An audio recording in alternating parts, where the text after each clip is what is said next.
Okay guys, so today is January 2nd, 2026, pangalawang araw ng taon. So update tayo.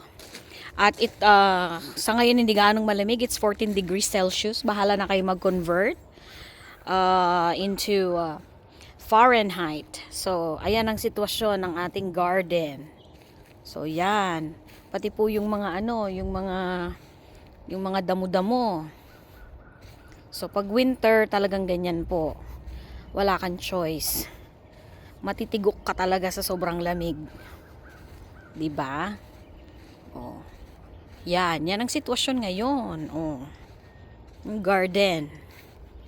'Di ba? Wala pong nabubuhay. Maliban na lang sa mga matitigas ang mukha. Hindi, char. Okay, so yan. So far, ayan ang sitwasyon ng ating garden. Hindi ko pala garden. Ng garden. Oo. May nabubuhay naman. I think mint. Tignan ko nga. Hindi siya, damo lang siya. 'Di ba? Ang tibay niya Survive siya. So pagka po, ang garden na ito ay mayroong kasi nakatanim dito. Ang nakatanim diyan ay sitaw, dito kamatis, talong. Yan. So ito okra, wala po talaga nagsa-survive. Oo. Pag ganyang panahon wala talaga. Pero nakakita ko kanina mga mint.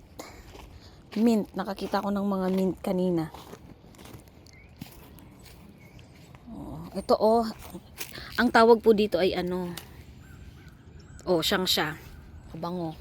Tawag dito ay Herbie Buena. Anyway, so ito naman to? Ay, ito yung yung kulay yellow ng bulaklak. So dito naman po ang nakatanim dito ay mga kangkong, pero wala kang makikitang bakas ng kangkong. Diyan naman ang mga nakatanim ay gabi. Pero walang nag-survive, pati yung mga saging. 'Di ba? Pero makikita mo 'yan. Makikita mo 'yan pagdating ng spring summer. Uusbong ulit sila. 'Di ba? Yan ang sitwasyon ng ating garden. Okay?